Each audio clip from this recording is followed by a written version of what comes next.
आप सभी जीनियस दर्शकों और श्रोताओं का हार्दिक स्वागत है। आज हम आपको रीट लेवल 2 और विज्ञान वर्ग के छात्रों के लिए एक विशेष सेशन लेके आए हैं, जिसमें रासायनिक अपक्रियाओं का जो चैप्टर आपके कोर्स में है, रासायनिक अपक्रियाओं के प्रकार, ऑक्सीकरण, अपचयन, जिसमें आपकी संयोजन अपक्रिया है, अपघटन अपक्रिया है, उदासीनीकरण अपक्रिया है, ऊष्माक्षेपी और ऊष्माशोषी अपक्रिया है, और जितनी भी अपक्रियाओं के प्रकार हैं उन सब के जितने भी प्रश्न हो सकते हैं उनका बहुत गहन अध्ययन करेंगे। साथ में ऑक्सीकरण और अपचयन, अपचायक और ऑक्सीकारक पदार्थ, साथ में उत्प्रेरक कितने प्रकार के होते हैं, विभिन्न प्रकार के उत्प्रेरक जो विभिन्न अपक्रियाओं के लिए विशिष्ट होते हैं उनके बारे में जानकारी प्राप्त करेंगे, क्योंकि उत्प्रेरकों से संबंधित एक प्रश्न अवश्य आता है। ठीक है, इसके अलावा हम शुरुआत वीडियो की करते हैं भौतिक और रासायनिक परिवर्तन से। आशा है आपको ये वीडियो जरूर पसंद आएगा, और मैं ज्यादा तो नहीं कहूंगा पर इससे ज्यादा कठिनाई का स्तर पेपर में नहीं हो सकता। अर्थात आपकी जितनी भी क्वेरी हैं, शंकाएं, समाधान उनका सबका हो जाएगा, ऐसी मुझे आशा है। हाँ, वीडियो को पूरा ध्यान से देखिए और उसके पश्चात अपने बहुमूल्य जो कमेंट है या मार्गदर्शन आप जो भी देना चाहें उनको बेझिझक आप लिख सकते हैं। तो देखिए, अब स्क्रीन की तरफ आप ध्यान से देखिए, ये तीनों प्रश्न भौतिक और रासायनिक परिवर्तन से संबंधित हैं। तो सबसे पहले मैं आपको भौतिक और रासायनिक परिवर्तनों के संबंध में थोड़ी सी बात बता देता हूं। भौतिक परिवर्तन में आपको क्या ध्यान रखना है कि ऐसा परिवर्तन जिसमें पदार्थ के केवल भौतिक गुणों में परिवर्तन होता है, उसके रासायनिक संगठन या रासायनिक प्रकृति में कोई परिवर्तन नहीं होता। अब आप पूछेंगे सर भौतिक गुणों से तात्पर्य क्या है? आप ध्यान रखना, केवल उसकी फिजिकल अपीयरेंस अर्थात उसका आकार या क्रिस्टलीय संरचना में परिवर्तन आना चाहिए। ठीक है, उसके रासायनिक संगठन या उसकी रासायनिक प्रकृति परिवर्तित नहीं होनी चाहिए। दूसरा, भौतिक परिवर्तन अस्थायी होते हैं। भाई क्यों होते हैं? क्योंकि किए गए परिवर्तन को हटाने पर पदार्थ अपनी मूल अवस्था में आ जाता है। एक तीसरी बात और आपको याद रखनी है कि भौतिक परिवर्तनों के पश्चात कोई नया पदार्थ प्राप्त नहीं होता, क्योंकि उसका रासायनिक संगठन वही रहता है। बात करते हैं रासायनिक परिवर्तन की, तो ऐसा परिवर्तन जिसमें पदार्थ के भौतिक गुणों के साथ साथ उसका रासायनिक संगठन भी पूर्णतः परिवर्तित हो जाता है, रासायनिक परिवर्तन कहलाते हैं। सीधी सी बात है, रासायनिक परिवर्तन के पश्चात एक नया पदार्थ प्राप्त होगा और वो क्या होगा? स्थायी होगा। ठीक है, भौतिक परिवर्तन अस्थायी होते हैं, रासायनिक परिवर्तन स्थायी होते हैं। अब कुछ उदाहरणों की बात कर लेते हैं। जैसे भौतिक परिवर्तन में पानी का बर्फ बनना, सीधी सी बात है, पानी को ठंडा करेंगे बर्फ बन जाएगा, बर्फ को गर्म करेंगे पानी बन जाएगा, और दोनों परिस्थितियों में रासायनिक संगठन H2O ही रहेगा। ऐसे जल का वाष्प बनना, मोम का पिघलना। ठीक है, ध्यान रखना, मोम का पिघलना भौतिक परिवर्तन है, मोमबत्ती का जलना रासायनिक परिवर्तन है, क्योंकि मोमबत्ती के जलने पर मोम आपकी प्रकाश ऊर्जा और ऊष्मा ऊर्जा में परिवर्तित हो जाता है। इसी तरह भाई रबड़ का खींचना भौतिक परिवर्तन है, बालू, चीनी, नमक आदि का जल में घुलना भौतिक परिवर्तन है, क्योंकि पानी को गर्म करने पर ये पदार्थ वापस प्राप्त हो जाएंगे। गलनांक और क्वथनांक से संबंधित कोई प्रश्न आए तो आप सीधे भौतिक परिवर्तन में टिक करना है। इसी तरह ऊर्ध्वपातन से संबंधित कोई प्रश्न हो तो भौतिक परिवर्तन है, क्योंकि हम जानते हैं कि ऊर्ध्वपातन क्या है? पदार्थों का ऐसा गुण जिसमें किसी पदार्थ को गर्म करने पर वो ठोस अवस्था से सीधे गैसीय अवस्था में आ जाता है। जैसे आयोडीन, कपूर और नौसादर, इनमें से किसी को गर्म करेंगे तो ठोस अवस्था से सीधी गैसीय अवस्था में आ जाएंगे, और गैसीय अवस्था को ठंडा करेंगे तो वापस वो ठोस में बदल जाएंगे। तो भौतिक परिवर्तन होता है। तो ऊर्ध्वपातन भौतिक परिवर्तन। इसी तरह किसी स्विच को ऑफ और ऑन करने पर बल्ब का जलना या बुझना भौतिक परिवर्तन है। दूध का ठंडा या गर्म होना, सूखे कपड़ों का गीला है ना होना, लकड़ी के टुकड़े को काटना। ध्यान करना, लकड़ी को काटना भौतिक परिवर्तन है, पेड़ को काटना रासायनिक परिवर्तन है। इसी तरह पंखे का चलना, क्रिस्टलीकरण, कागज का फाड़ना भौतिक परिवर्तन, कागज का जलना रासायनिक परिवर्तन। ध्यान रखना है आपको। अब मैं बात करूं कुछ रासायनिक परिवर्तनों के उदाहरण का, तो सबसे बढ़िया उदाहरण है जंग लगना, आयु का बढ़ना। अब आयु बढ़ जाएगी तो वापिस हम उसी अवस्था में नहीं आ सकते। बालों का सफेद होना, पेड़ का काटना, वापस पेड़ को नहीं। इसी तरह फलों का पकना, वापस हम कच्चा फल नहीं बना सकते। सब्जी का उबलना, है ना, लकड़ी का जलना, किण्वन की क्रिया जिसमें दूध से दही का बनना हो जाता है, मोमबत्ती का जलना, टायर या कागज का जलना हमेशा रासायनिक परिवर्तन। लेकिन cutting and change in crystal, ये संरचना, वो सब भौतिक परिवर्तन में आते हैं। इसी तरह किसी गैस का बनना, ध्वनि का उत्पन्न होना, ओजोन परत का अपघटन, सब रासायनिक परिवर्तन के उदाहरण है। इस ऐसे ही मेहंदी की रचना, जो मेहंदी लगाते हैं ना, ये सब उसके उदाहरण है। तो अब सीधे सीधे मैं वापस इस प्रश्न पर आ जाता हूं। तो देखिए निम्न में से भौतिक परिवर्तन है, तो देखिए पहला ऑप्शन है जंग लगना। अभी मैंने बताया रासायनिक परिवर्तन है, तो ये ऑप्शन तो पहले ही गलत हो जाएगा इसमें। अब देखिए जंग लगना कैंसिल। कागज का जलना, ये भी रासायनिक परिवर्तन है, इसमें हमें भौतिक परिवर्तन टिक करना है। मोमबत्ती का पिघलना, ये क्या है, भौतिक परिवर्तन का उदाहरण है। तो हमारा आंसर क्या हो जाएगा, सी। इसी को भी देख लेते हैं हम कि दही का जमना, दही का जमना क्या है, रासायनिक परिवर्तन है, तो ये भी कैंसिल आउट हो जाएगा।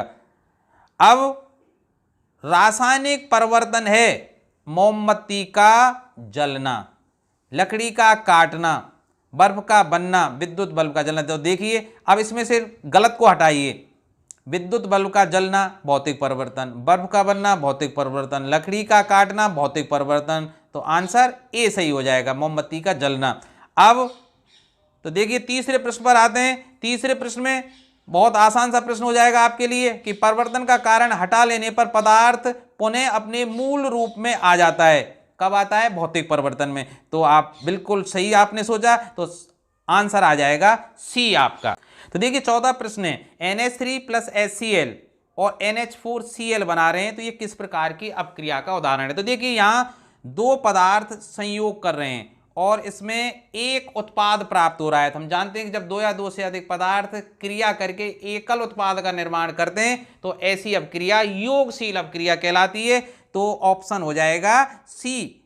तो सी इज द करेक्ट आंसर। अब आप कहेंगे सर उदासीनीकरण अपक्रिया क्यों नहीं, कि उदासीनीकरण अपक्रिया में तो हम जानते हैं कि अम्ल और क्षार परस्पर क्रिया करके लवण और जल बनाते हैं। विश्लेषण में क्यों नहीं, क्योंकि विश्लेषण और संश्लेषण, अब देखिए यहां थोड़ा सोचना है कि योगशील अपक्रिया तो आपने देख ही ली कि योगशील में तो क्रियाकारक तत्व भी हो सकते हैं और यौगिक भी हो सकते हैं, लेकिन यहां जो योगशील अपक्रिया थी उसको स्पेसिफाई कर दिया। योगशील को कैसे कर दिया भाई, कि अगर संयोग करने वाले तत्व हों जैसे N2 + 3H2 और ये दोनों संयोग करके 2NH3 बनाते हैं, अमोनिया बनाते हैं। तो अब देखिए संयोग करने वाले दोनों तत्व हैं और एकल उत्पाद प्राप्त हो रहा है, ये यौगिक है।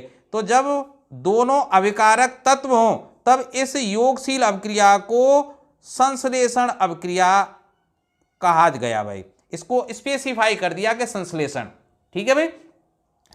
तो इसी तरह एक उदाहरण और ले सकते हैं, N2 + O2 2NO।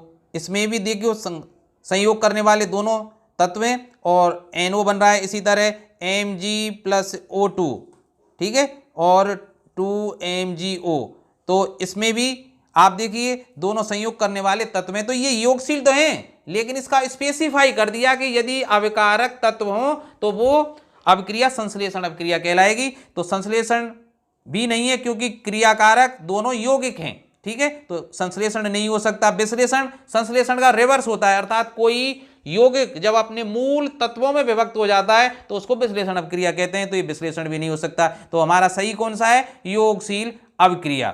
तो देखिए अगला प्रश्न है कि 2KI + Cl2 और इसमें 2KCl + I2 बन रहा है। तो इसमें पूछ रहा है धनीय मूलक का विस्थापन हुआ है, ऋणीय मूलक का विस्थापन हुआ, या आयोडीन का अपघटन हुआ, या क्लोरीन का ऑक्सीकरण हुआ है। तो आप देखिए ध्यान से कि 2KI + Cl2, तो देखो Cl ने क्या किया है, I को विस्थापित किया है और क्या बन गया है, 2KCl + I2। तो अब देखिए कोई भी यौगिक होता है उसमें पहला धनमूलक होता है, दूसरा ऋणीय मूलक होता है। तो Cl2 ने क्या किया, I अर्थात ऋणीय मूलक को विस्थापित किया है। तो ये विस्थापन अपक्रिया है, और कैसा कि इसने ऋणीय भाग को विस्थापित किया है। तो देखिए इसमें ऑप्शन बी देखिए, ऋणीय मूलक का विस्थापन हुआ है, तो करेक्ट आंसर इज बी। अब देखिए और ऑप्शन को देख लेते हैं कि वो सही क्यों नहीं है। देखिए धनीय मूलक का विस्थापन हुआ, गलत। धनीय मूलक क्या था, के का विस्थापन नहीं हुआ है। ठीक है, तो ये ऑप्शन भी गलत हो गया। क्लोरीन का ऑक्सीकरण हुआ है, क्लोरीन का ऑक्सीकरण, अब देखिए क्लोरीन की यहां संयोजकता कितनी है, 0, और यहां क्लोरीन की संयोजकता कितनी है, -1। तो सीधी सी बात है क्लोरीन ने इलेक्ट्रॉन ग्रहण किए और ग्रहण करने वाले का क्या होता है, अपचयन होता है। तो देखिए क्लोरीन का ऑक्सीकरण हुआ है, ये ऑप्शन भी गलत है। आयोडीन का अपघटन हुआ है, अपघटन हुआ ही नहीं है, उस आयोडीन का तो क्या हुआ है, विस्थापन हुआ है, इसलिए ये ऑप्शन भी गलत है। तो हमारा ऑप्शन बी बिल्कुल सही है। हाँ देखिए छठा प्रश्न देखिए कि SnCl2 plus 2HgCl2 Hg2Cl2 SnCl4 अपक्रिया में किसका ऑक्सीकरण हुआ है, किसका अपचयन हुआ है। तो देखिए ऑक्सीकरण अपचयन के लिए सबसे सरल बात क्या है, या तो इलेक्ट्रॉनिक सिद्धांत के आधार पर देख लीजिए, नहीं तो देखिए कि यदि ऋणीय संयोजकता में वृद्धि हो रही है, या कहें कि धनमूलक और ऋण मूलक का जो अनुपातिक वृद्धि हो रही है, मतलब ऋणीय भाग में अगर वृद्धि हो रही है, सीधी सी बात समझिए कि अगर किसी यौगिक के ऋणीय भाग में आनुपातिक वृद्धि हो रही है, कैसे याद रखेंगे, यदि किसी यौगिक की ऋणीय भाग में आनुपातिक वृद्धि हो रही है तो उसका तो होगा ऑक्सीकरण, और ऋणीय भाग में आनुपातिक कमी अपचयन कहलाती है। तो देखिए अब यहां SnCl2 में देखिए Sn और Cl2 का अनुपात कितना है भाई, 1:2, और इधर देखिए Sn और Cl का जो अनुपात है वो कितना है, 1:4।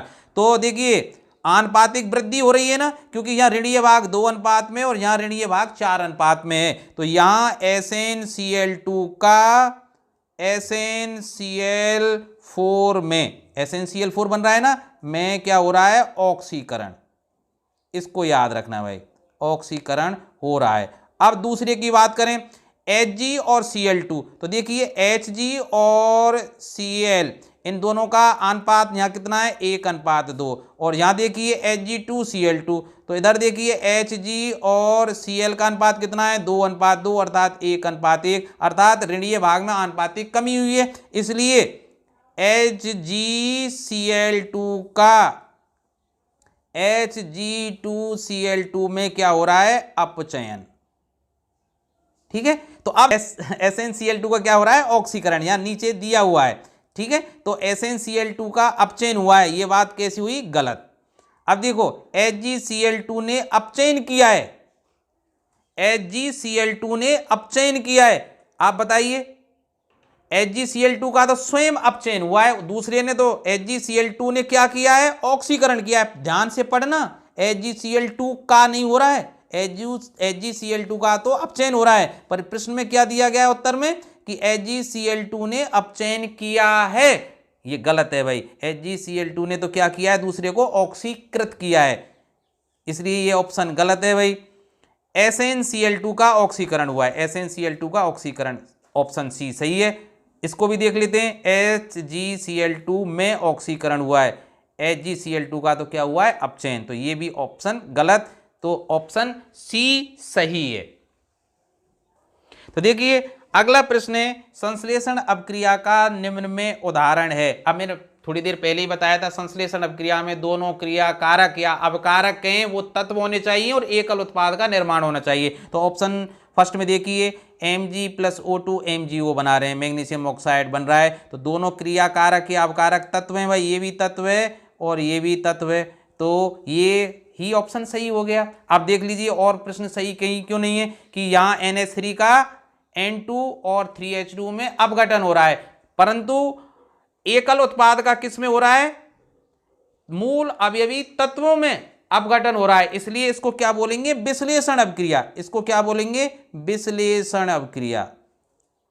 ठीक है, अब देखिए यहां देखिए C2H4 + Cl2, और ये सीधे सीधे ये यौगिक है और ये तत्व है, तत्व और यौगिक मिलके एकल उत्पाद बना रहे हैं, इसलिए अब ये संश्लेषण नहीं है, योगशील अपक्रिया है, क्योंकि योगशील में तो तत्व या यौगिक दोनों संयोग करके और यौगिक बना सकते हैं, लेकिन संश्लेषण में दोनों अविकारक तत्व होने चाहिए, क्योंकि पहला इसमें यौगिक है, इसलिए ये क्रिया क्या कहलाएगी, योगशील अपक्रिया। यहां देखिए HgO का Hg और O2 में अपघटन हो रहा है, मूल तत्वों में हो रहा है, इसलिए ये अपक्रिया कौन सी है, विश्लेषण अपक्रिया है, तो ऑप्शन हमारा ए सही हो जाएगा। तो देखिए विश्लेषण अपक्रिया का उदाहरण है, तो अब देखिए पहले में देखिए NH4Cl NH3 + 4HCl, तो ये तो कौन सी अपक्रिया हुई, अपघटन अपक्रिया, क्योंकि NH4Cl यौगिकों में टूट रहा है, यौगिक नहीं बनने चाहिए, विश्लेषण में तो बनने वाले दोनों उत्पाद तत्व होने चाहिए। तो देखिए यहाँ ये तो योगशील अपक्रिया है भाई, ये तो विश्लेषण हो ही नहीं सकती, ये तो योगशील है, तो ये भी ऑप्शन गलत है। KNO3 का देखिए ये अपघटन है, तापीय अपघटन अपक्रिया है, क्योंकि इसमें पोटेशियम नाइट्रेट KNO2 और O2 में अपघटित हो रहा है, इसलिए ये कौन सी अपक्रिया है? अपघटित अपक्रिया है। ठीक है, अब यहां देखिए अमोनिया नाइट्रोजन और हाइड्रोजन दोनों तत्व हैं, वियोजित हो रही है, इसलिए इसको क्या बोलेंगे? विश्लेषण अपक्रिया। तो ऑप्शन कौन सा हुआ हमारा? D is the correct answer. तो देखिए नवा प्रश्न देखिए, योगशील अपक्रिया का उदाहरण है। अब हम जानते हैं कि योगशील अपक्रिया में तो दोनों क्रियाकारक, दो या दो से अधिक क्रियाकारक एकल उत्पाद का निर्माण करने चाहिए। तो देखिए पहला, क्योंकि क्रियाकारक दोनों ही कैसे हैं? तत्व हैं, इसलिए योगशील तो है, साथ में स्पेसिफिक इसको क्या बोलेंगे? संश्लेषण। ठीक है, तो ये तो संश्लेषण अपक्रिया है भाई। इसमें देखिए दोनों अविकारक ये तत्व हैं, इसलिए ये भी संश्लेषण है। जब स्पेसिफाई हो रहा हो तब आप ऐसा कर लेना। अब यहां देखिए ये यौगिक NH3 और HCl भी यौगिक है और मिलकर NH4Cl बना रहे हैं, इसलिए ये कौन सी अपक्रिया हुई? योगशील अपक्रिया या संयोजन अपक्रिया या योगात्मक अपक्रिया, मतलब एडिशन भी हो रहा है इसमें। और या देखिए अब यहां डी क्यों नहीं है? क्योंकि इसमें पोटेशियम नाइट्रेट अपघटित हो रहा है KNO2 और O2 में, इसलिए कौन सी अपक्रिया है? तापीय अपघटन अपक्रिया है। ठीक है, तो option C is the correct answer. तो देखिए 10वां प्रश्न देखिए, ऑक्सीकरण एक ऐसी अपक्रिया है जिसमें हाइड्रोजन या धनीय आयन की वृद्धि होती है। अब देखिए पहले मैं बता देता हूं ऑक्सीकरण होता क्या है। ऑक्सीकरण में हमेशा देखिए या तो ऑक्सीजन O2 जुड़ती है या H2 बाहर निकलती है या H2 का निष्कासन होता है। ठीक है भाई। दूसरा, ऋणीय जो भाग होता है, ऋणीय भाग में वृद्धि होती है, ऋणीय भाग में वृद्धि होती है और धनीय भाग में कमी होती है। तो अब देखिए पहला भाग देखिए, हाइड्रोजन या धनीय भाग में वृद्धि होती है, गलत। हाइड्रोजन का वृद्धि होना तो अपचयन कहलाता है, तो ये ऑप्शन तो गलत हो गया। दूसरा ऑप्शन देखिए, ऑक्सीजन या ऋणीय आयन की कमी होती है, ऑक्सीजन तो बढ़ती है भाई, ये तो अपचयन का उदाहरण हुआ। इलेक्ट्रॉन की वृद्धि, बिल्कुल गलत, क्योंकि ऑक्सीकरण की जो इलेक्ट्रॉनिक व्याख्या है वो क्या कहती है कि जब कोई पदार्थ इलेक्ट्रॉन त्यागता है, अर्थात जब दो या दो से अधिक अभिकारक परस्पर क्रिया करते हैं, तो इस अभिक्रिया के दौरान वो इलेक्ट्रॉन त्याग कर इलेक्ट्रॉनों को ग्रहण करके या इलेक्ट्रॉनों का साझा करके अपना अष्टक पूरा करना चाहते हैं, और इस प्रक्रिया में जो पदार्थ इलेक्ट्रॉन त्यागता है उसका ऑक्सीकरण होता है।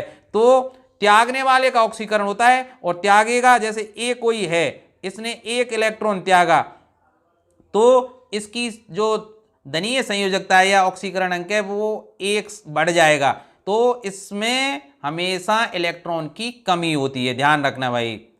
ऑक्सीकरण में इलेक्ट्रॉन की कमी होती है, तो डी आंसर हमारा सही है। और अपचयन की बात करता तो इलेक्ट्रॉन की वृद्धि होती है उसमें। ठीक है, अब देखिए यहां 11वां प्रश्न आ जाए, FeCl2 SnCl4 दोनों क्रिया करके FeCl3 और SnCl2 बना रहे हैं, तो इस क्रिया में FeCl2 का होता है। अब देखो केवल FeCl2 को देखिए ध्यान से। ठीक है, तो देखिए यहां Fe और Cl का जो अनुपात है वो कितना है? 1:2, और यहां कितना है? 1:3। तो ऋणीय भाग में आनुपातिक वृद्धि हो रही है, और जब ऋणीय भाग में आनुपातिक वृद्धि हो रही है तो ये ऑक्सीकरण का उदाहरण है। अर्थात इस क्रिया में FeCl2 का FeCl3 में ऑक्सीकरण हो रहा है। क्या हो रहा है? ऑक्सीकरण हो रहा है। तो ऑप्शन ए करेक्ट हो जाएगा। वैसे भी देख लीजिए यहां Fe की संयोजकता कितनी है? +2। ठीक है, और इधर को देखिए Fe की संयोजकता कितनी है? +3। संयोजकता कब बढ़ती है? जब इलेक्ट्रॉन त्यागता है। तो Fe+2 ने 1 इलेक्ट्रॉन त्याग कर Fe+3 में परिवर्तन हो रहा है, अर्थात FeCl2 का FeCl3 में ऑक्सीकरण हो रहा है। ठीक है, तो option A is the correct answer. अब अपचयन तो हो ही नहीं सकता। अपचयन किसका हो रहा है? SnCl4 का। क्यों? देखिए Sn और Cl4 की, यहाँ Sn की संयोजकता कितनी है? प्लस की 4, और यहाँ Sn की संयोजकता कितनी है? प्लस की 2। तो Sn जैसा आप देख रहे हैं Sn प्लस 4 से कब 2 में बदलेगा? जब ये 2 इलेक्ट्रॉन त्यागेगा। ठीक है भाई, सॉरी 2 इलेक्ट्रॉन ग्रहण करेगा, तो Sn प्लस 2 में बदल रहा है। इसका मतलब Sn प्लस 4 अर्थात SnCl4 का क्या हो रहा है? अपचयन हो रहा है। तो इसका ऑक्सीकरण और इसका अपचयन हो रहा है। तो बात केवल FeCl2 का पूछा था, इसलिए इसमें क्या है? ऑक्सीकरण हो रहा है। दोनों हो ही नहीं सकते और इनमें से कोई, तो ये बात तो है ही नहीं। तो अब चलिए अगले प्रश्न पर हम चलते हैं। 12वां प्रश्न देखिए। चलो ये तो सॉरी खेद है, क्योंकि 12वां जो प्रश्न है वो रिपीट हो गया है, वो सेम ही प्रश्न है ये तो। अब 13वें प्रश्न की बात करते हैं हम। देखिए कि PbS plus H2O2, PbSO4 plus 4H2O, इस अभिक्रिया में PbS होता है। अब देखिए PbS का क्या हो रहा है? यहाँ देखिए Pb के साथ S है और यहाँ PbSO4, तो सीधी सी बात है ऑक्सीजन जुड़ रही है इसके साथ, और ऑक्सीजन का जुड़ना ऑक्सीकरण। ठीक है भाई, तो इसका आंसर कौन सा हो जाएगा? बी हो जाएगा। अब यहां देखिए, अब आप कहेंगे सर दोनों नहीं हो सकते। अरे नहीं, H2O2 का क्या हो रहा है? अपचयन हो रहा है, क्योंकि देखिए यहां ऑक्सीजन के 2 परमाणु है और यहां ऑक्सीजन का 1 परमाणु है, अर्थात ऑक्सीजन के परमाणुओं में आनुपातिक कमी हो रही है। इसलिए H2O2 का तो क्या हो रहा है? अपचयन, और PbS का क्या हो रहा है? ऑक्सीकरण। तो बी आंसर सही हो जाएगा। अब देखिए इसमें देखते हैं 14वां प्रश्न। देखिए बहुत आसान है। Fe+2 और Fe+3 में ऑक्सीकारक पदार्थ है। ध्यान रखना भाई, ऑक्सीकारक पदार्थ कौन से होते हैं? जिन पदार्थों का अपचयन होता है तो वो दूसरे पदार्थ के लिए ऑक्सीकारक के रूप में कार्य करते हैं। अब देखिए अपचयन किसका हो रहा है? अब देखिए Fe+2 का तो ऑक्सीकरण हो रहा है, आप ध्यान से देखेंगे। चलो मैं इसको ऊपर कर देता हूं थोड़ा, हाँ चाहे यहां लिख लेते हैं। चलिए तो देखिए Fe+2 का तो क्या हो रहा है? ऑक्सीकरण। आपके समझ में आई हो गया क्यों? और Cl2 देखिए, Cl की यहां संयोजकता 0 है और यहां Cl2Cl, अच्छा यहां देखिए अकेले में है, इसलिए इसकी संयोजकता ये -1 में है। ठीक है, तो इसका क्या होगा? इसने इलेक्ट्रॉन ग्रहण किए, तो इसका क्या होगा? क्लोरीन का क्या होगा? अपचयन। तो अब तुम्हें याद कैसे रखना है भाई? जिसका अपचयन होता है वो ऑक्सीकारक के रूप में कार्य करता है दूसरे के लिए, ऑक्सीकारक के रूप में, और जिसका ऑक्सीकरण होता है वो क्या होता है? अपचायक होता है। ठीक है, तो इसमें क्या पूछा है कि ऑक्सीकारक पदार्थ है, और ऑक्सीकारक पदार्थ क्या है भाई? देखिए ऑक्सीकारक कौन है? क्लोरीन। तो आंसर हो जाएगा B. B is the correct answer. तो देखिए अब हम आते हैं 15वें प्रश्न पर। SO2 plus 2H2O plus Cl2, और ये तीनों जो अभिकारक हैं क्रिया करके HCl और सल्फ्यूरिक अम्ल बना रहे हैं। तो इस अभिक्रिया में किस पदार्थ का ऑक्सीकरण होता है? तो अपने आप देखिए SO2 को देखिए, यहाँ ऑक्सीजन के कितने? 2 परमाणु हैं, इधर को 4 परमाणु हैं। तो आप अपने आप देख रहे हैं कि ऑक्सीजन के परमाणुओं की संख्या में वृद्धि हो रही है, तो ये ऑक्सीकरण का उदाहरण है। तो किसका ऑक्सीकरण हो रहा है? इसमें SO2 का। तो ऑप्शन ए ही इसमें सही आ जाएगा। अब देखिए प्रश्न संख्या 16 पर आ जाते हैं। अपघटनीय अभिक्रिया किस समीकरण से अभिव्यक्त होती है? तो देखिए हमें पहले को ध्यान से देखिए, CO2 प्लस C2CO। अब यहां तो 2 अभिकारक क्रिया करके एकल उत्पाद का निर्माण कर रहे हैं, तो ये अपघटनीय नहीं है, ये तो क्या है? योगशील है भाई। तो ये तो योगशील हुई, इसलिए आंसर में नहीं आएगा। यहां देखिए 2KNO3 अर्थात पोटेशियम नाइट्रेट अपघटित होकर KNO2 और O2 बना रहा है, तो ये किसका उदाहरण है? अपघटनीय अभिक्रिया का। और अपघटनीय भी कौन सी? तापीय अपघटनीय अभिक्रिया है। ठीक है, तो यही हमारा आंसर है। पर और विकल्पों को भी देख लेते हैं कि वो क्यों सही नहीं है। तो देखिए जैसे तीसरा विकल्प है कैल्शियम ऑक्साइड और ये जो पानी है क्रिया करके कैल्शियम हाइड्रोक्साइड बना रहे हैं। ठीक है, ये मतलब चूने में पानी मिलाने की क्रिया है। तो अब यहाँ ये कौन सी अपक्रिया हुई भाई? योगशील अपक्रिया, क्योंकि ये यौगिक है और ये यौगिक है और दोनों यौगिक क्रिया करके एकल उत्पाद बना रहे हैं, तो ये योगशील अपक्रिया हुई भाई। अब यहां देखिए ये तो ना योगशील है। अब देखिए क्योंकि यहां KCl CaOH का होल ट्वाइस, और अब देखिए K और Ca अर्थात पोटेशियम और कैल्शियम ने अपने स्थान बदले हैं, पार्टनर एक्सचेंज किए हैं। तो देखिए कैसे किए कि Ca K के स्थान पर आ गया है और K Ca के स्थान पर आ गया है। तो K अर्थात पोटेशियम और कैल्शियम दोनों अपने पार्टनरों को एक्सचेंज कर रहे हैं, और पार्टनर एक्सचेंज किस में होते हैं? द्वय विस्थापन अभिक्रिया में। तो ये द्वय विस्थापन अभिक्रिया है भाई, द्वय विस्थापन अभिक्रिया। ठीक है, तो 16 में आंसर कौन सा हुआ? बी। अब देखिए अगले प्रश्न पर चलते हैं। 17वां प्रश्न देखिए कि Na2SO3 की उपस्थिति में Na3ASO3 का वायु द्वारा ऑक्सीकृत होना उदाहरण है। ये किसका उदाहरण है? प्रेरित उत्प्रेरण का भाई। ठीक है, अब हम नेक्स्ट प्रश्न पर चलते हैं। इनको फटाफट मैं रिवीजन करा रहा हूं क्योंकि बहुत सरल प्रश्न है ये। अब देखिए कि उत्प्रेरक विधि द्वारा किया जा सकने वाला कार्य है उत्प्रेरक से रासायनिक संयोग करके। आप समझते हैं कि उत्प्रेरक रासायनिक अपक्रिया में भाग नहीं लेते, इसलिए ये ऑप्शन तो गलत हो जाएगा। उत्प्रेरक सतह पर मुक्त संयोजकताओं से संयोग करके, यही आंसर आपको रट लेना है ढंग से कि उत्प्रेरक कैसे कार्य करता है। ठीक है, उत्प्रेरक सतह पर मुक्त संयोजकताओं से संयोग करके। अब ये अगले विकल्प सही क्यों नहीं है कि किसी अपकारक से संयोग करके? हमेशा ध्यान रखें भाई, उत्प्रेरक अपकारकों से संयोग नहीं करता, अर्थात अपक्रिया से पूर्व और अपक्रिया के पश्चात उसकी मात्रा इतनी ही रहती है, इसलिए ये ऑप्शन भी गलत है। स्कंदन, ये भी ऑप्शन गलत है। अब देखिए 19वें प्रश्न पर आते हैं हम। देखिए कि अपक्रिया के वेग में कमी लाने वाले पदार्थ को कहते हैं। अब जानते हैं अपक्रिया के वेग में कमी जो लाएगा तो उसको क्या कहेंगे? ऋणात्मक उत्प्रेरक। ठीक है, और अपक्रिया के वेग में वृद्धि करने वाला उत्प्रेरक क्या कहलाता है? धनात्मक उत्प्रेरक। तो यहां पूछा है अपक्रिया के वेग में कमी लाने वाले पदार्थ को क्या कहते हैं? ऋणात्मक उत्प्रेरक। तो ऑप्शन हमारा डी हो जाएगा। अब आप कहेंगे सर उत्प्रेरक विष और स्वयंत्प्रेरक क्या है? उत्प्रेरक तो विष, उत्प्रेरक विष किसको कहते हैं? ऐसा पदार्थ जो उत्प्रेरक की क्रियाशीलता को कम कर दे। और स्वयंत्प्रेरक किसे कहते हैं?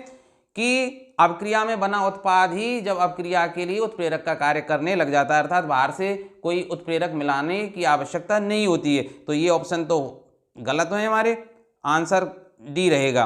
अब ये तो बहुत सरल है, आप अच्छी तरह से जानते ही हैं। 20वां प्रश्न, तेलों के हाइड्रोजनीकरण में उपयुक्त उत्प्रेरक है। तो तेलों के हाइड्रोजनीकरण की कौन सा? निकेल उत्प्रेरक।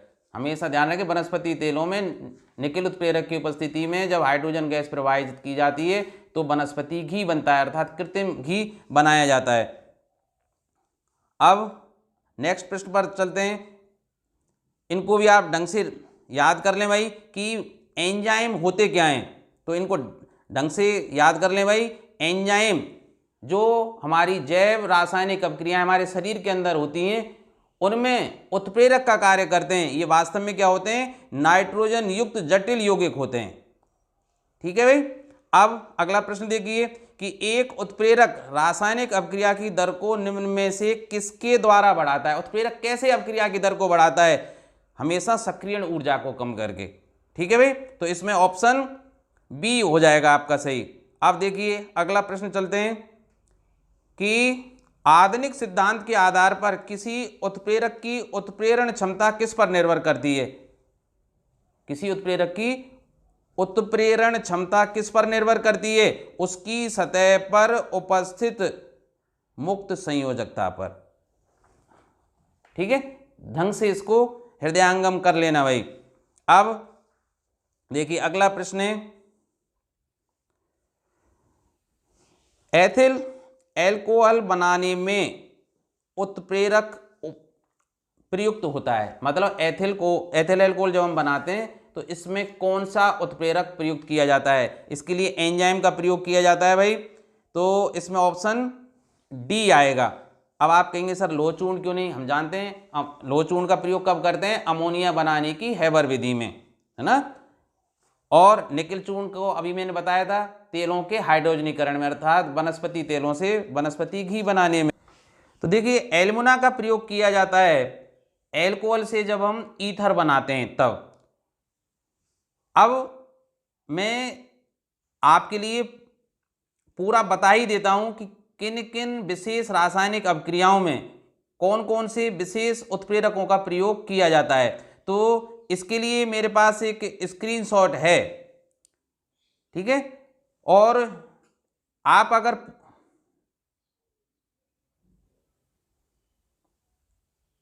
अब देखिए ये जो स्क्रीनशॉट आप देख रहे हैं ये मेरे प्रीवियस वीडियो का है, और जिसमें मैंने उत्प्रेरक के प्रकार और विभिन्न रासायनिक अभिक्रियाओं में प्रयुक्त विशेष उत्प्रेरकों के बारे में विस्तार से आपको बताया था। उसी का एक स्क्रीनशॉट है, आप चाहें तो पूरा वीडियो वहां से देख लेना।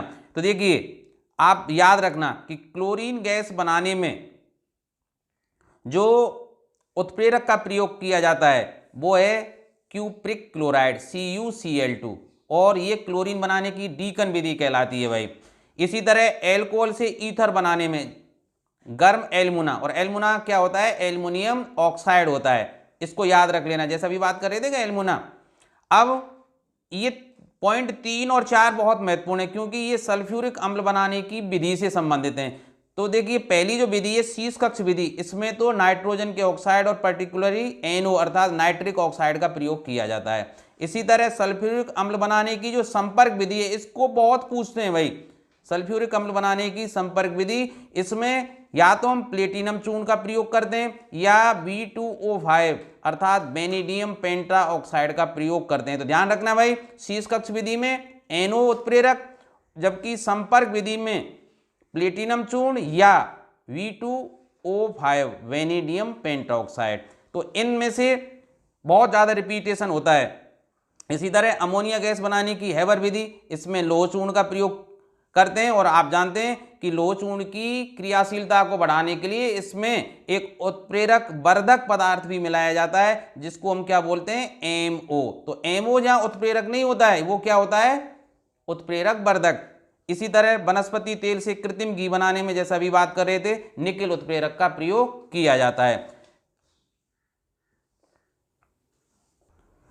अब देखिए प्रश्न संख्या 25 पर आ जाइए। तेल के हाइड्रोजनीकरण की अभिक्रिया है विषमांगी उत्प्रेरण, समांगी उत्प्रेरण, स्वयंत्प्रेरण, इनमें से कोई नहीं। अब हम जानते हैं कि पदार्थ की अवस्था के आधार पर उत्प्रेरकों को दो भागों में बांटा जाता है, समांगी और विषमांगी। यदि क्रियाकारक और प्रयुक्त उत्प्रेरक इन दोनों की भौतिक अवस्थाएं समान हो तो वो समांगी उत्प्रेरण होता है, और अगर क्रियाकारक और प्रयुक्त उत्प्रेरक इनकी भौतिक अवस्थाएं अलग अलग हो तो उसे विषमांगी उत्प्रेरण कहा जाता है। अब देखिए जैसे तेल में क्या होता है, आपको समीकरण याद ही है कि कि जो वनस्पति तेल होता है, तो वनस्पति तेल में अब तुम जानते ही हैं भाई वनस्पति तेल कौन सी अवस्था में, द्रव अवस्था में, लिक्विड लिख दिया मैंने। इस पर हाइड्रोजन गैस प्रवाहित कर रहे हैं, ये गैसीय अवस्था में। प्रयुक्त उत्प्रेरक निकेल है, ये कौन सा है, ठोस है, सॉलिड। तब वनस्पति घी बन रहा है। तो अब अपने आप देखिए वनस्पति घी। अब देखिए कि प्रयुक्त जो उत्प्रेरक है ठोस अवस्था में, और दोनों अवकारक अर्थात वनस्पति तेल और हाइड्रोजन ये दोनों ही अलग अलग भौतिक अवस्थाओं में, एक द्रव अवस्था में, ये गैस अवस्था में, उत्प्रेरक ठोस अवस्था में। तो ये सब भौतिक अवस्था कैसी है, अलग अलग, इसलिए किसका उदाहरण है ये, विषमांगी उत्प्रेरण का। ठीक है। अब देखिए नेक्स्ट प्रश्न पर आइए, 26वां प्रश्न देखिए। किस प्रक्रम में वेनेडियम पेंटाऑक्साइड को एक उत्प्रेरक के रूप में प्रयोग किया जाता है। तो देखिए अभी बताया था ना, वेनेडियम पेंटाऑक्साइड का प्रयोग हम कहां करते हैं भाई, संपर्क विधि। और संपर्क विधि भी कौन सी, सल्फ्यूरिक अम्ल बनाने की। ध्यान रखना भाई, सल्फ्यूरिक अम्ल बनाने की संपर्क विधि में वेनेडियम पेंटाऑक्साइड या प्लेटिनम चूर्ण का प्रयोग करते हैं उत्प्रेरक के रूप में, जबकि शीर्ष कक्ष विधि में NO उत्प्रेरक का प्रयोग किया जाता है। ठीक है। अब अगला प्रश्न देखिए भाई, देखिए कि संपर्क विधि में गंधक का अम्ल अर्थात H2SO4 निर्माण में प्रयुक्त उत्प्रेरक है। तो अभी बात कर ही रहे थे कि संपर्क विधि में किसका प्रयोग किया जाता है भाई, संपर्क विधि, प्लेट है ना, उसी प्रश्न का रिपीटेशन है V2O5, ठीक है। PbFeMO तो आप जानते हैं कि अमोनिया बनाने की हैबर विधि में, और ये अलग उत्प्रेरक हैं भाई। अब देखिए अमोनिया उत्पादन की हैबर विधि में उत्प्रेरक वर्धक के रूप में किस पदार्थ को मिलाया जाता है? मोलिब्डेनम को मिलाया जाता है, ध्यान रखना, ठीक है। उत्प्रेरक वर्धक के, इसमें उत्प्रेरक नहीं पूछ रहा था, उत्प्रेरक वर्धक पूछ रहा था।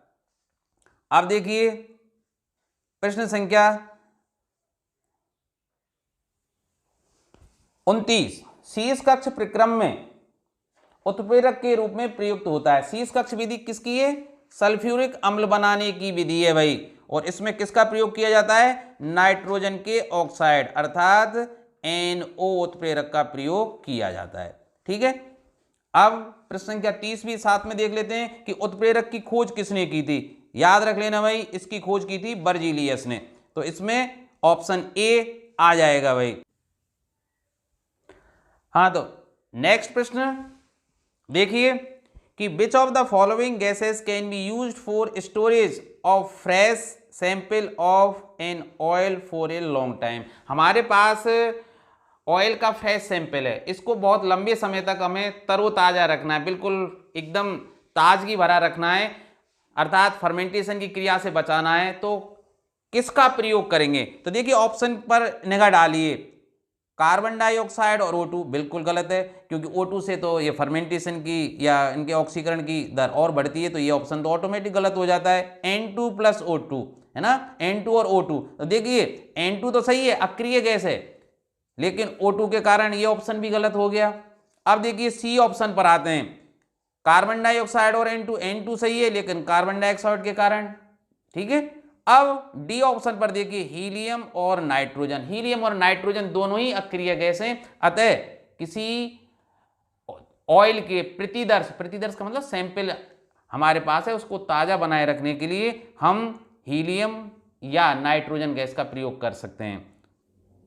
तो देखिए निम्न अवक्रिया में X को पहचानिए। अब इसको ध्यान से देखिए, FeSO4 + X Na2SO4 + FeOH का होल ट्वाइस। अब देखिए यहां तो Fe और SO4 दो मूलक हैं, ठीक है। अब यहां देखिए Fe तो यहां आ ही गया और SO4 यहां आ गया, इसका मतलब दूसरा जो क्रियाकारक है वो ऐसा है जिसका जो धन मूलक है वो तो Na है, ठीक है, और ऋण मूलक क्या है उसका? OH, क्योंकि पहले क्रियाकारक में OH नहीं था, तो इसका मतलब Na अब आप जानते हैं प्लस और ये OH माइनस होता है, तो दूसरा क्रियाकारक जो X के स्थान पर होना चाहिए था वो क्या है? NaOH, ठीक है। तभी तो क्रिया होगी कि FeSO4 + NaOH, और ये दोनों क्रिया करके पार्टनर को एक्सचेंज कर रहे हैं, तो Na इसके स्थान पर आएगा, तब देखिए क्या बनेगा? Na2SO4। क्यों? क्योंकि Na की संयोजकता 1 होती है और SO4 की -2 होती है, प्लस अब देखिए Fe इसके स्थान पर आएगा, अब चूंकि Fe की संयोजकता +2 और OH की -1, तो क्या बनेगा? FeOH का होल ट्वाइस, तो FeOH का होल ट्वाइस बन जाएगा। देखिए OH का होल ट्वाइस बन जाएगा, तो ये X के स्थान पर क्या आ जाएगा? NaOH। तो इसमें करेक्ट आंसर कौन सा आ जाएगा? सी। अब देखिए नेक्स्ट क्वेश्चन पर देखिए, which among the following is, और कोष्टक में R लिखा हुआ है, इसका मतलब एक से अधिक भी सत्य हो सकते हैं इसमें। True about Slaking of lime and the solution form. अब देखिए आप जानते हैं स्लैकिंग ऑफ लाइम का जो इक्वेशन होता है, हम जानते हैं कि बिना बुझा हुआ चूने का जो सूत्र है वो क्या है? CaO, और इसमें जैसे ही पानी मिलाया जाता है तो बहुत ऊष्मा निकलती है, ये ऊष्मा छेपी अपक्रिया होती है, एक्सोथर्मिक रिएक्शन होती है भाई, और क्या बनता है? कैल्शियम हाइड्रोक्साइड बनता है, ठीक है, साथ में ऊष्मा निकलती है। अब देखिए ऑप्शन पर नजर डालिए, it is an endothermic reaction. Endothermic का मतलब होता है ऊष्मा शोषी, ठीक है, तो ये तो बात गलत हुई भाई, ये तो ऑप्शन गलत हुआ। It is an exothermic reaction, हाँ बिल्कुल सही है, उत्पाद बनते समय ऊष्मा उत्सर्जित हो रही है, इसलिए ये क्या है? एक्जोथर्मिक अर्थात ऊष्मा तुम्हारे क्षेपीय अपक्रिया है। अब अगला देखिए पीएच वैल्यू। अब हम जानते हैं पीएच वैल्यू क्या होती है भाई, कि किसी पदार्थ की अम्लीयता या क्षारीयता का पता लगाने के लिए हम एक विशेष पैमाने का प्रयोग करते हैं जिसे पीएच पैमाना कहते हैं। अब पीएच पैमाने पर क्या होता है भाई, जो 7 होता है वो तो न्यूट्रल होता है, अर्थात 7 को मानते हैं उदासीन बिंदु।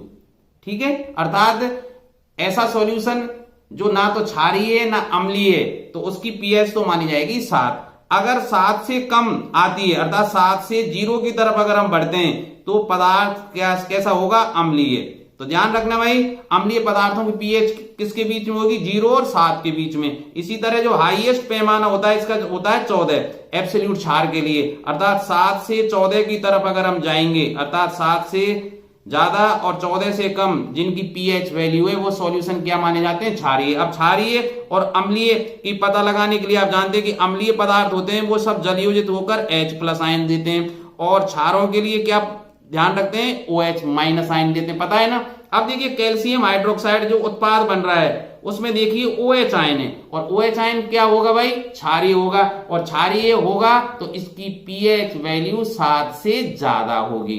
ठीक है, तो आप ऑप्शन सी को पढ़ते हैं, the pH of the resulting solution will be more than 7। बिल्कुल सही है भाई, the pH of resulting solution will be less than 7 बिल्कुल गलत है, क्योंकि लेस देन 7 होने पर पीएच की वैल्यू अगर 7 से कम है तो पदार्थ अर्थात विलयन अम्लीय होता है। तो इसमें कौन कौन से तुम्हारे ऑप्शन सही है, बी और सी।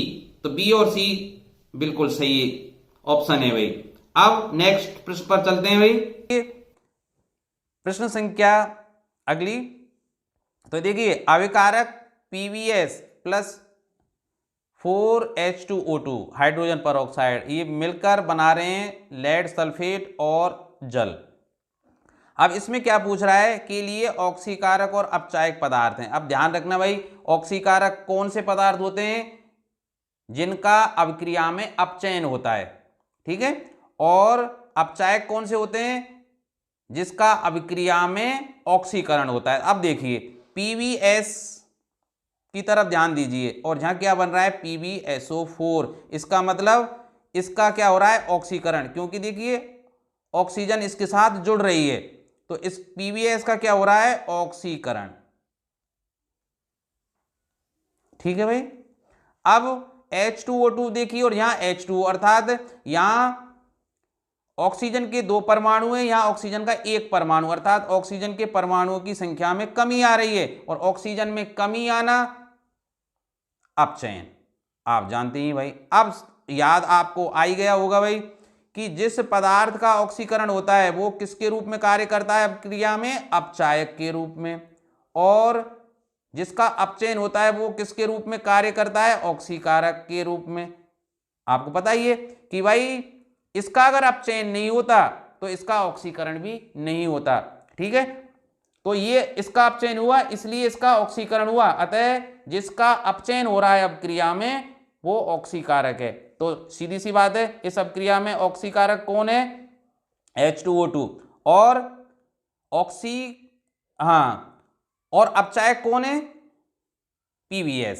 अब देखिए PbS अपचायक बिल्कुल सही है और H2O2 ऑक्सीकारक है, तो पहले में ही सही आ गए भाई आपके, तो ऑप्शन ए ही सही है। अब देखिए दूसरे ऑप्शन को भी देख लेते हैं, PbS ऑक्सीकारक, PbS देखिए ऑक्सीकारक नहीं है, क्या है, अपचायक है। ठीक है, ये ऑप्शन गलत हो गया। सी में देखिए PbS अपचायक बिल्कुल सही है, PbS अपचायक है। ठीक है, लेकिन PbSO4 ऑक्सीकारक बता रहा है, अरे PbSO4 तो उत्पाद है। ठीक है, तो उत्पादों में से अपचायक या ऑक्सीकारक नहीं होते, इसलिए ये तो बिल्कुल ही गलत बात हो गई। अब देखिए H2O2 ऑक्सीकारक बिल्कुल सही है, ये तो बिल्कुल सही है, लेकिन H2O अपचायक, अरे ये तो उत्पाद है, तो इसके कारण ये भी ऑप्शन गलत हो गया। तो option A is the correct answer. अब देखिए प्रश्न को ध्यान से पढ़िए मेरे साथ। A brown and bright element X when heated in presence of air turns into black substance. तो अपने आप आपको समझ में आ गया होगा कि जो भूरे रंग की जो तत्व होता है वो कॉपर होता है, और कॉपर को जैसे ही वायु की उपस्थिति में बहुत तेज गर्म किया जाता है तो वो कॉपर ऑक्साइड में परिवर्तित हो जाता है और उसका रंग काला हो जाता है। तो वही बात आ गया ना कि turns into black substance by if hydrogen gas is passed over this heating material again x is obtain, अर्थात उस तप्त अवस्था में यदि इसके ऊपर से हाइड्रोजन गैस प्रवाहित की जाए तो पुनः जो तत्व एक्स से प्राप्त हो जाता है। तो देखिए समीकरण आपको याद होगा कि कॉपर को जब गर्म करते हैं Cu+O2, ठीक है, और इसको गर्म किया जाता है तो CuO बनता है। तो देखिए संतुलित करने के लिए यहां भी 2 का गुणा कर देता हूं, कॉपर ऑक्साइड बन गया। और तप्त अवस्था में यदि इस कॉपर ऑक्साइड के ऊपर हाइड्रोजन गैस प्रवाहित की जाए तो Cu+H2O बनता है, अर्थात पुनः देखिए Cu क्या है यहाँ X और Y क्या है CuO। देखिए पढ़िए दोबारा से, a brown and bright element X when heated in the presence of air, हवा की उपस्थिति में जब गर्म किया जाता है, turns into black substance by, तो ब्लैक ये जो कॉपर ऑक्साइड है ये क्या है काले रंग का होता है, ब्लैक कलर का होता है। तो X क्या है यहाँ Cu और Y क्या है CuO, तो अपने आप ऑप्शन ए सही हो जाएगा। ठीक है भाई।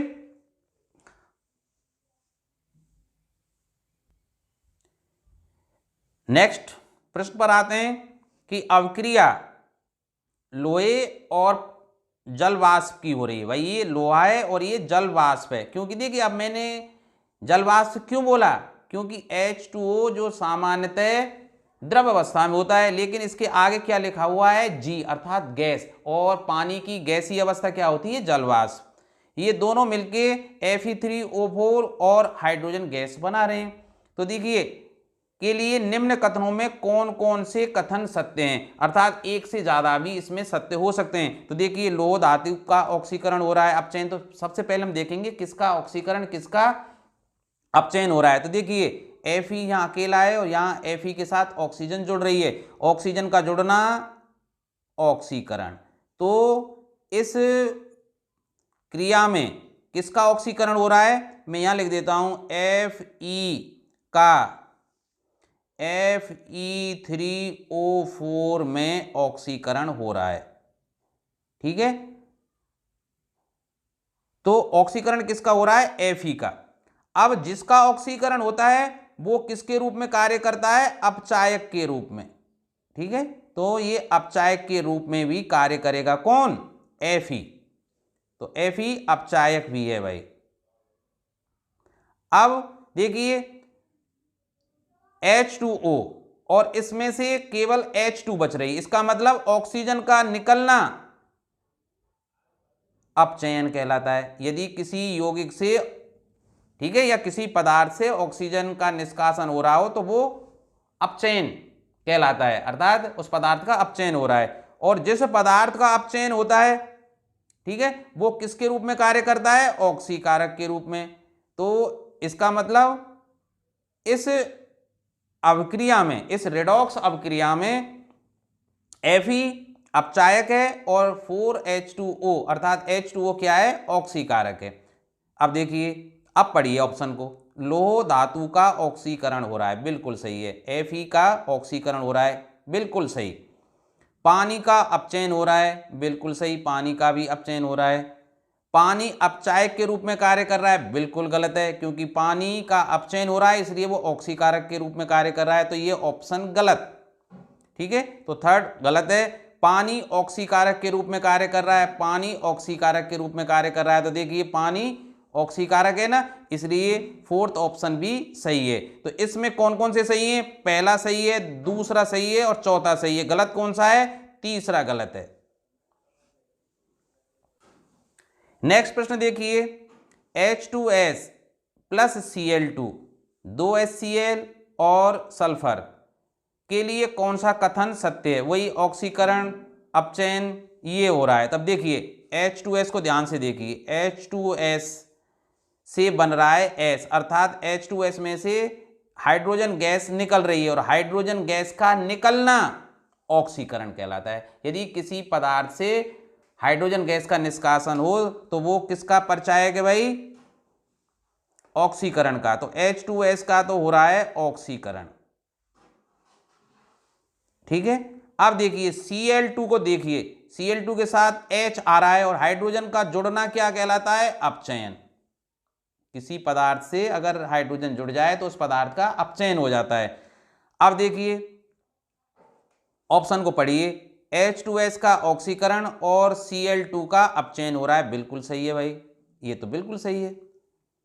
अगला पढ़िए H2S का अपचयन, H2S का अपचयन, ये तो बिल्कुल गलत हो गया। यही दोनों H2S और Cl2 का बिल्कुल गलत है और H2S का अपचयन हो रहा है, दोनों का हो ही नहीं सकता, ठीक है भाई। तो इसमें ऑप्शन ए सही है। नेक्स्ट प्रश्न देखिए, metal X is found in earth crust. This metal forms a reddish brown powder when exposed to moist air. When a blue coloured solution Y is stored in a container made of X, the solution turns green and a reddish brown metal Z is deposited on the container X. ठीक है, तो हमें क्या करना है? X Y Z को find out करना है। तो अब ध्यान से इसको देखिए, पहला पॉइंट क्या है कि जो मेटल एक्स है, अर्थात एक्स जो मुझे फाउंड करना है, वो कहां पाई जाती है? अर्थ क्रस्ट में। और हम जानते हैं अर्थ क्रस्ट में दो ही धातु पाई जाती हैं, निकेल और Fe। इसी कारण ऊपरी परत को क्या कहा जाता है? निफे, Na प्लस Fe, निफे कहा जाता है। ठीक है, अब आइदर Na या Fe एक्स होगा। पर आगे देखिए, यदि इस धातु एक्स को नमी की उपस्थिति में वायु में खुला छोड़ दिया जाए तो वो ब्राउन कलर का, है ना, पाउडर बनाता है। और वो जानते हैं वो क्या होता है? जंग। और जंग किस में लगती है? लोहे में। तो अब देखिए लोहे में जंग लगने की क्रिया आप जानते हैं कि Fe को छोड़ा जाए नमी की उपस्थिति में हवा में तो ऑक्सीजन से क्रिया करेगा और नमी के लिए H2O। ठीक है, और ये क्या बनता है? Fe2O3.3H2O। ठीक है, अब मैं सीधे सीधे संतुलित समीकरण लिख देता हूं कि 4Fe प्लस 3O2 और प्लस 6H2O, और ये बनेगा 2Fe2O3.3H2O। तो ये क्या है? जंग लगना है भाई, ध्यान रखना। तो मेटल एक्स कौन सी हो गई हमारी? Fe। तो एक्स तो हो गया Fe, और ये जंग लगना है। और ये कैसे कलर का होता है जंग? रेडिश ब्राउन, रेडिश ब्राउन, लाल भूरे रंग की होती है, आपको पता ही है। अब आगे प्रश्न क्या कह रहा है कि यदि इस धातु एक्स को, या फिर यूं कहें इस धातु एक्स का बना हुआ कंटेनर हो और उसमें एक नीले रंग का सॉल्यूशन भर दिया जाए। हम जानते हैं नीले रंग का सॉल्यूशन क्या होता है? कॉपर सल्फेट का। तो उस पर एक क्या है? ब्राउन कलर की, रेडिश ब्राउन कलर की और धातु जमा हो जाती है उस पात्र पर। तो देखिए अब हम भर के देखते हैं कि कॉपर सल्फेट का जो नीला रंग है, ठीक है, ये वाई हो गया हमारा, और इस वो किस में भराया जा रहा है? धातु एक्स के कंटेनर में। तो ये एक्स हो गया। तो Fe क्या करेगा? Cu को विस्थापित कर देगा और क्या बना देगा भाई? FeSO4 plus Cu। तो ध्यान रखना भाई, ये CuSO4 तो क्या होता है? नीले रंग का सॉल्यूशन होता है, आपको पता ही है। लेकिन जैसे ही ये Fe से क्रिया करता है, अर्थात कंटेनर में, लोहे के कंटेनर, लोहे के पात्र में कॉपर सल्फेट का विलयन जैसे ही डाला जाएगा, वो हरे रंग में परिवर्तित हो जाएगा। वो हरा रंग किसके कारण होता है? फेरस सल्फेट बनने के कारण। ठीक है, हरा रंग। वैसे भी फेरस सल्फेट को क्या कहा जाता है? हरा कसीस, इस हरे रंग के कारण ही कहा जाता है। और कॉपर को बाहर निकाल दे, और हम जानते हैं कॉपर कैसे कलर की होती है? ब्राउन कलर की होती है। तो ये हमारा जेड हुआ, यही पूछ रहा है ना। तो एक्स वाई जेड कौन से हुए?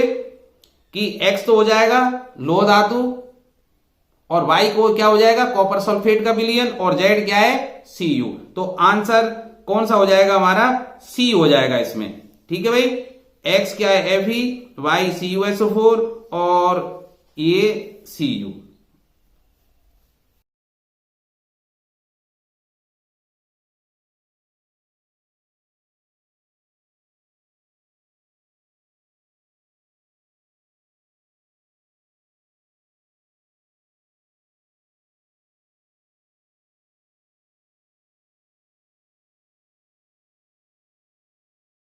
Copper metal on exposure to air for a long time turns green. देखिए कोई पात्र है, ताम्र धातु का बना हुआ है, इसको बहुत लंबे समय तक यदि नमी की उपस्थिति में हवा के संपर्क में रहने दिया जाए तो वो हरा कलर उस पर जमा होने लग जाता है। The green layer is due to, अब इसमें पूछ क्या रहा है कि जो हरी परत उस पर जमा होती है वो किसके कारण होती है। तो ध्यान रखना भाई, हरी परत ये होती है जो ऑप्शन बी आपका दिया हुआ है, ठीक है, ये सही है। अब इसका समीकरण क्या है, मैं चलो आपको इसको लिख के बता देता हूं भाई कि ये किसके कारण होता है। आप देखिए कॉपर है, इसको अगर नमी की उपस्थिति में हम छोड़ेंगे तो देखिए वो वायु की ऑक्सीजन को ग्रहण करेगा, साथ में कार्बन डाइऑक्साइड को और पानी अर्थात नमी तो है ही, तो ये सब क्रिया करके बनाएंगे CuCO3 और CuOH का होल ट्वाइस, और इसी के कारण कंटेनर का जो कलर है वो हरा हो जाता है, ग्रीन हो जाता है। ठीक है भाई, तो इसको याद रख लेना आप कि किसके कारण बनता है, CuCO3 पॉइंट CuOH का होल ट्वाइस। अब आप कहेंगे कि सर अगर इसके स्थान पर केवल क्या हो कि लोहे को छोड़ दिया जाए, तो लोहे को छोड़ने पर लोहे में जंग लगती है, और लोहे के जंग लगने की समीकरण आपको अभी याद ही था कि 4Fe plus thrice O2 plus 6H2O और इसमें 2Fe2O3.3H2O। ठीक है, ये किसका समीकरण है, लोहे पर जंग लगने का समीकरण है, तो इसको आप याद रख लेना। इसी तरह अगर जिंक को छोड़ दिया जाए तो जिंक ऑक्साइड बनता है जो व्हाइट कलर का होता है। इसी तरह भाई और भी धातुएं। तो देखिए अगला प्रश्न देखिए, which of the following is या आर एन एंडोथर्मिक प्रोसेसेस, अर्थात हमें वो अपक्रियाएं इसमें निकालनी है जो ऊष्मा शोषी अपक्रियाएं। ध्यान रखना, ऊष्मा शोषी अपक्रिया। तो देखिए पहला ऑप्शन देखते हैं, डाइल्यूशन ऑफ सल्फ्यूरिक अम्ल। आप ध्यान रखें भाई, किसी भी अम्ल में जब जल मिलाया जाएगा अर्थात उसका तनुकरण किया जाएगा तो ऊष्मा उत्सर्जित होती है, वो पात्र बहुत गर्म हो जाता है। आप मिला के देख लेना, सांद्र H2SO4 या सांद्र HNO3 या सांद्र HCl अम्ल लेकर उसमें आप ठंडा जल डालना तो एकदम से बहुत ऊष्मा निकलती है अर्थात पात्र गर्म हो जाता है। तो डाइल्यूशन ऑफ सल्फ्यूरिक अम्ल, तो ये तो क्या है, ऊष्मा छेपी है भाई, ये तो ऊष्मा छेपी हुई। आप देखिए इसलिए ये तो नहीं आया इसमें। कंडेंसेशन ऑफ वाटर वेपर्स, अर्थात जल वाष्प है भाई, जल वाष्प, इसको अगर हम संघनित करें, ठीक है, और द्रव अवस्था में जल को बनाएं, तो देखिए संघनित करना, ठीक है, ये क्या है, ऊष्मा छेपी है। ये भी कौन सी क्रिया है, ऊष्मा छेपी। ध्यान रखना, जिस अपक्रिया में हमें बाहर से ऊष्मा देनी पड़ती है वो ऊष्मा शोषी, और जिसमें उत्पाद बनते समय स्वतः ऊष्मा निकलती है वो ऊष्मा छेपी। तो देखिए यहां तो ऊष्मा निकल रही है इसलिए ऊष्मा छेपी है, ये भी ऊष्मा छेपी हुई भाई। अब देखिए सब्लिमेशन ऑफ ड्राई आइस, ठीक है, ड्राई आइस को देखिए जैसे बर्फ है, अब बर्फ ड्राई है तो यहां H2O वाली बात नहीं है, ड्राई बर्फ को आप जानते हैं CO2, हाँ, शुष्क बर्फ किसको कहते हैं, CO2। तो इसको गर्म करेंगे भाई, ये ठोस अवस्था में इसको गर्म करेंगे तो CO2 गैस बनेगी। तो गर्म कर रहे हैं अर्थात पहले ही ऊष्मा दे रहे हैं, तो इसका मतलब ऊष्मा इधर से दे रहे हैं तो इधर को लाएंगे तो माइनस हो जाएगा, तो ये क्या हुई, ऊष्मा शोषी। ठीक है, तो इसका मतलब तीसरा ऑप्शन सही है। अब अगला आइए देखिए, एवोपोरेशन ऑफ वाटर। इसी तरह अगर पानी है उसको वाष्प बनाए हम तो ऊष्मा देनी पड़ेगी, और ऊष्मा हम दे रहे हैं तो वो ऊष्मा शोषी हुई। ठीक है भाई, तो एवोपोरेशन ऑफ वाटर, तो ये भी सही है भाई, ये भी ऊष्मा शोषी अपक्रिया है। तो हमारा सही कौन सा हुआ, थर्ड एंड फोर्थ। अब देखिए थर्ड एंड फोर्थ कौन सा ऑप्शन में आ रहा है, डी ऑप्शन में, तो D is the correct answer.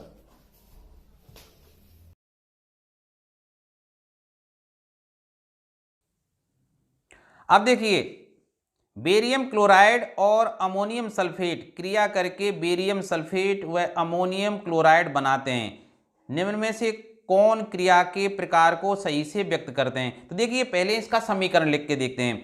Barium chloride, तो देखिए बेरियम क्लोराइड का क्या हुआ, BaCl2, ठीक है, क्योंकि Ba+2 और Cl-1 होता है, जब यौगिक बनेगा तो BaCl2। अमोनियम सल्फेट, तो देखिए अमोनियम का एक संयोजकता होती है और सल्फेट की -2, तो बनेगा क्या, NH4 का होल ट्वाइस SO4। अब ये परस्पर क्रिया करेंगे तो देखिए इनकी पार्टनर एक्सचेंज अर्थात द्वय विस्थापन अभिक्रिया होगी, तो NH4 तो बेरियम के स्थान पर आ जाएगा और बेरियम NH4 के स्थान पर, अर्थात दोनों अपने पार्टनर्स को एक्सचेंज कर रहे हैं, बदल लेंगे, तो क्या बन जाएगा भाई। अब देखिए Ba इसके साथ, अब चूंकि Ba की संयोजकता 2 और SO4 की भी संयोजकता 2 है, इसलिए क्या बन जाएगा, बेरियम सल्फेट प्लस, अब NH4 किसके साथ आएगा, Cl, क्योंकि दोनों एक संयोजी हैं, ठीक है, NH4 प्लस और Cl माइनस, इसलिए क्या बन जाएगा, NH4Cl। तो ये अब इसको संतुलित करने के लिए यहाँ 2 का गुणा और कर देते हैं, क्योंकि NH4 का होल ट्वाइस है, Cl के 2 तो Cl के 2। अब देखिए ये क्या है, द्वय विस्थापन अभिक्रिया है। कौन सी, द्वय विस्थापन अभिक्रिया, क्योंकि पार्टनर क्या हो रहे हैं, एक्सचेंज हो रहे हैं। ध्यान रखना ये द्वय विस्थापन डबल डिस्प्लेसमेंट रिएक्शन है। इसके अलावा एक और बात याद रखना कि BaSO4 का क्या बनता है, अवक्षेप बनता है, इसलिए किसकी, ये अवक्षेपण को भी व्यक्त कर रहा है। किसको व्यक्त कर रहा है, अवक्षेपण को भी व्यक्त कर रहा है। अब देखिए ऑप्शन की तरफ आते हैं। विस्थापन अभिक्रिया है, विस्थापन अभिक्रिया है पर द्वय विस्थापन अभिक्रिया है। केवल विस्थापन का मतलब होता है एकल विस्थापन से, जैसे अभी थोड़ी देर पहले बताया था ना कि CuSO4 प्लस Fe, ठीक है, और क्या बन जाता है, FeSO4 प्लस Cu, तो Fe क्या कर देता है, Cu को विस्थापित कर देता है और स्वयं उसके स्थान पर आ जाता है, तो ये विस्थापन अभिक्रिया अर्थात एकल विस्थापन है, ठीक है। ध्यान रखना इस बात को, कंफ्यूज मत हो जाना। तो ये तो नहीं होगा। अवक्षेपण अभिक्रिया है तो 2 तो चलेगा भाई। संयोजन अभिक्रिया, संयोजन अभिक्रिया क्यों नहीं है भाई, भाई 2 क्रियाकारक संयोग कर रहे हैं लेकिन उत्पाद 2 बन रहे हैं, बेरियम सल्फेट और अमोनियम क्लोराइड।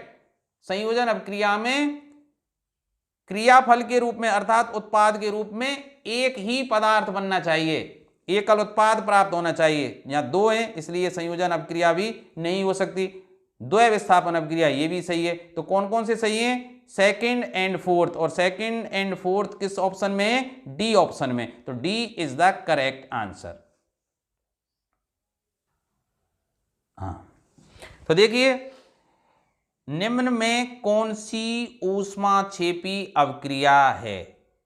अब देखो बिना बुझे चूने की पानी से क्रिया, आप जानते हैं इस समीकरण को तो बहुत अच्छी तरह से कि CaO बिना बुझा हुआ चूना है भाई ये, ठीक है, और इसमें जल मिलाया तो कैल्शियम हाइड्रोक्साइड बना और ऊष्मा भी उत्सर्जित होती है, क्योंकि जैसे ही बिना बुझे हुए चूने में पानी मिलाया जाता है बहुत तीव्र अभिक्रिया होती है और पात्र एकदम से गर्म हो जाता है, तो ये तो ऊष्माक्षेपी अभिक्रिया है भाई, तो पहला भी ऊष्माक्षेपी अभिक्रिया है। अम्ल का तनुकरण अभी बताया था, किसी भी सांद्र अम्ल में जैसे ही पानी मिलाया जाता है एकदम से ऊष्मा उत्सर्जित होती है, बहुत गर्म हो जाता है पात्र, तो ये भी ऊष्माक्षेपी अभिक्रिया है। जल का वाष्पन, जल के वाष्पन के लिए अब देखिए जल का ये द्रव्य अवस्था में जल है और इसको अगर मुझे वाष्पन करना है तो ऊष्मा देनी पड़ेगी इधर से, तब वाष्प बनेगी, जल वाष्प बनेगी। तो ऊष्मा इधर दे रहे हैं तो इधर को इसको लेके आएंगे तो माइनस हो जाएगी, अर्थात जब ऊष्मा हम अपनी तरफ से देते हैं अभिक्रिया को बनाए रखने के लिए तो वो कौन सी होती है, ऊष्मा शोषी, तो ये तो नहीं है भाई।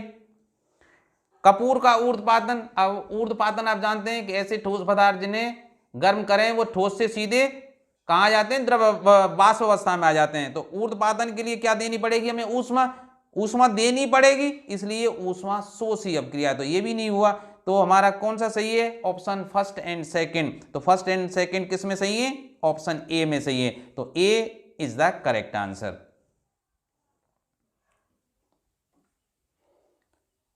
तो देखिए which of the following are combination reaction, तो आपको यहां संयोजन अभिक्रिया पिक करना है। अब देखिए पहले में देखिए पोटेशियम क्लोराइड का ये तो अपघटन हो रहा है पोटेशियम क्लोराइड और ऑक्सीजन में, तो ये तो हुई अपघटन अभिक्रिया, ठीक है, ये अपघटन अभिक्रिया हुई। अब देखिए MgO प्लस H2O, MgOH का इसको क्या बोलते हैं, मिल्क ऑफ मैग्नीशिया, ध्यान रखना। और मिल्क ऑफ मैग्नीशिया का प्रयोग कहाँ करते हैं हम, जब आपको एसिडिटी हो जाती है ना, अर्थात पित्तरस अधिक स्राव होने लग जाता है, तो डॉक्टर इसके लिए एक सिरप या टेबलेट फॉर्म में देता है, तो उसमें मिल्क ऑफ मैग्नीशिया MgOH का होल ट्वाइस होता है, ध्यान रखना भाई। तो ये तो सही क्या हुई, कॉम्बिनेशन रिएक्शन है, संयोजन अभिक्रिया है, योगशील अभिक्रिया है, तो ये तो संयोजन अभिक्रिया है भाई। तो ये तो दो, इसमें देखिए 4Al प्लस 3O2 Al2। अब देखिए वैसे ये संयोजन है, लेकिन चूंकि संयोग करने वाले दोनों क्या हैं, तत्व हैं, ठीक है, इसलिए इसको क्या बोलेंगे हम, संश्लेषण अभिक्रिया। ये कौन सी कहलाएगी, संश्लेषण अभिक्रिया, ठीक है। अब देखिए Zn प्लस FeSO4, अब यहां Zn ने Fe को क्या कर दिया, विस्थापित कर दिया, तो ये कौन सी क्रिया है, विस्थापन अभिक्रिया। अब देखिए इसमें कौन सी है भाई, फर्स्ट है, नहीं सॉरी सेकंड है केवल, तो ओनली सेकंड कहां है, ओनली सेकंड इसमें संयोजन, और सेकंड और थर्ड। अब देखिए अब ओनली सेकंड नहीं है, तो देखिए first and third, first and third नहीं है, सेकंड एंड थर्ड। अब देखिए सेकंड भी और थर्ड भी, मैंने बताया ना, संश्लेषण, प्रत्येक संश्लेषण अभिक्रिया संयोजन अभिक्रिया अर्थात योगशील अभिक्रिया भी होती है, कॉम्बिनेशन भी होती है। तो ये कौन सा ऑप्शन सही आ जाएगा भाई, सेकंड एंड थर्ड। ध्यान रखना भाई, आपको बहुत सावधानी रखनी है, जो प्रश्न बनाने वाला है अर्थात जिसने पेपर का निर्माण किया है, वो ऐसा हो सकता है कि संश्लेषण अभिक्रिया को अलग माने, और ऐसा भी हो सकता है वो संश्लेषण अभिक्रिया को अलग नहीं माने, उसको कॉम्बिनेशन अर्थात जो संयोजन, जिसको योगात्मक अभिक्रिया या योगशील अभिक्रिया भी कहते हैं, उसी के साथ इंक्लूड कर ले। वैसे भी हम जानते हैं कि प्रत्येक संश्लेषण अभिक्रिया योगशील अभिक्रिया होती है, ठीक है। अब नेक्स्ट प्रश्न पर चलते हैं। अब देखिए इस प्रश्न को देखिए, identify X, Y and Z in the following reaction.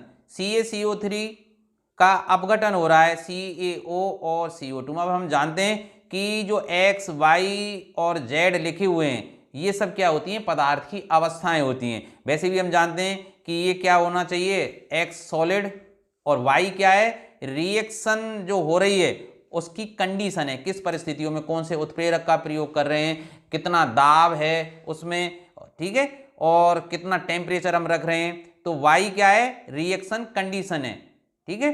तो अब देखिए इसमें X गैस, ऑप्शन पहले ही गलत हो जाता है। क्यों गलत है भाई, क्यों कि CaCO3 क्या है, सॉलिड। वैसे भी देखिए आंसर हमारा क्या है, X क्या होना चाहिए, सॉलिड, और ये दोनों ही सॉलिड है क्योंकि कैल्शियम ऑक्साइड भी सॉलिड है, और Z क्या है भाई, कार्बन डाइऑक्साइड गैस है, और Y क्या है, रिएक्शन कंडीशन, रिएक्शन कंडीशन। तो ये जो ऑप्शन मिलेंगे वो सही होगा। तो देखिए बीप को पढ़िए ध्यान से, X सॉलिड बिल्कुल सही है, Y लिक्विड बिल्कुल गलत है, लिक्विड नहीं है, ये क्या है, रिएक्शन कंडीशन है, तो ये बी ऑप्शन भी गलत हुआ। सी को पढ़िए, number of moles of CaCO3 गलत, नंबर ऑफ मोल्स को कहां दिखाते हैं, पहले गुणा के रूप में, ठीक है।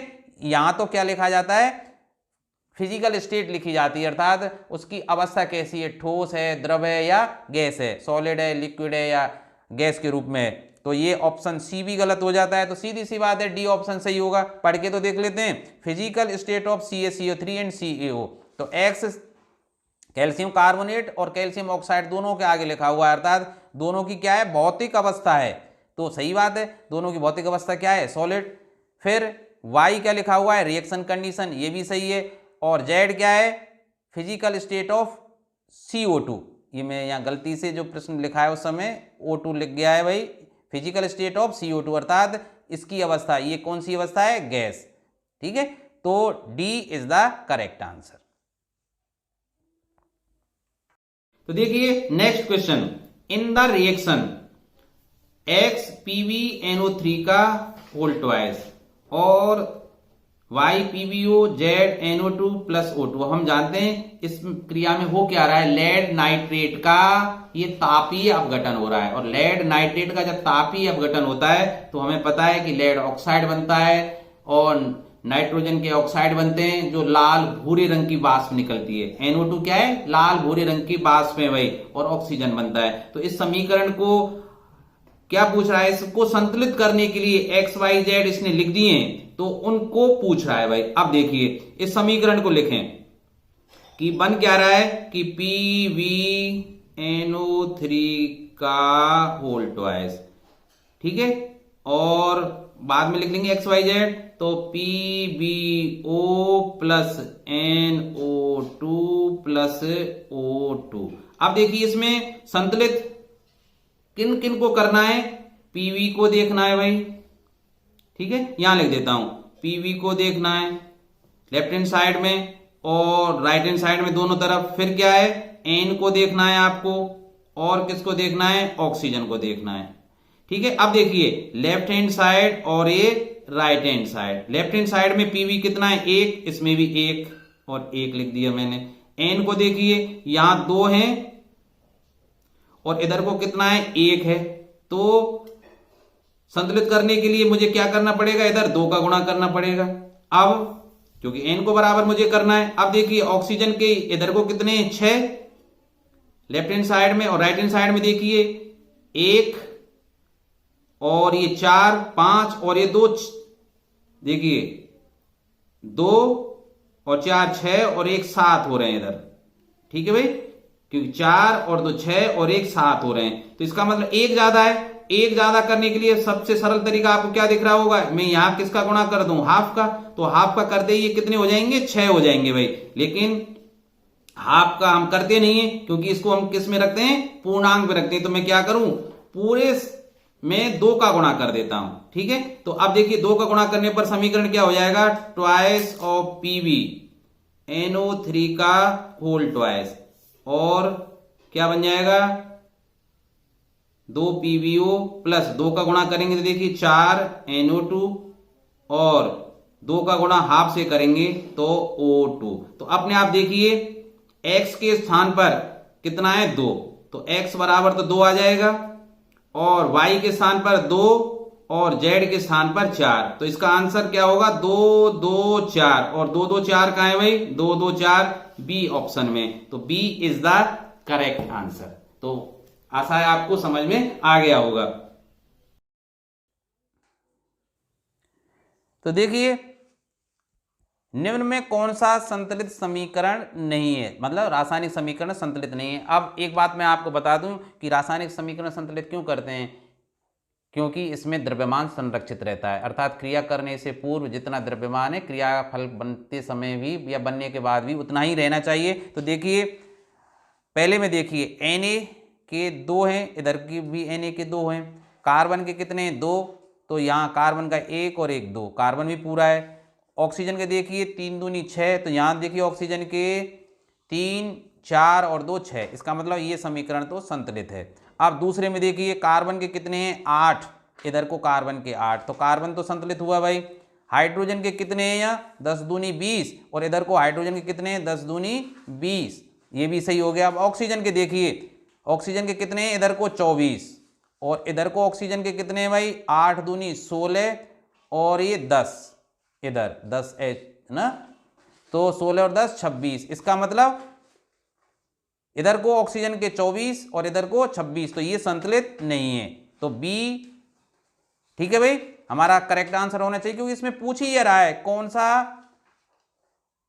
रासायनिक समीकरण संतुलित नहीं है। तो कौन सा नहीं है, बी नहीं है। तो हमारा जो आंसर होगा वो बी होगा, ठीक है भाई। अब देख लेते हैं सी और डी भी संतुलित हैं या नहीं। एल्युमिनियम के 2, एल्युमिनियम के 2, ये तो बिल्कुल सही है। हाइड्रोजन के देखिए यहाँ 6 दूनी 12 है, हाइड्रोजन के यहाँ देखिए 3 दूनी 6 और 6 12 है। ऑक्सीजन के देखिए 6 और यहाँ भी ऑक्सीजन के 3 दूनी 6, तो ये तो संतुलित है भाई, ये संतुलित है, ये भी संतुलित है, ये संतुलित नहीं है। अब इसमें देखिए n के 4, 4 के n, ठीक है। अब हाइड्रोजन के कितने हैं, 4 3 12 और यहाँ हाइड्रोजन के 6 दूनी 12 बराबर है भाई। ऑक्सीजन के देख लीजिए 5 दूनी 10, तो ऑक्सीजन के यहाँ 4 और 6 यहाँ, तो ये भी हो गए 10, तो ये भी संतुलित है भाई, ठीक है। तो ऑप्शन कौन सा हो जाएगा, बी इसमें सही हो जाएगा। तो देखिए अभिक्रिया 4NH3 + 5O2 4NO + 6H2O एक उदाहरण है।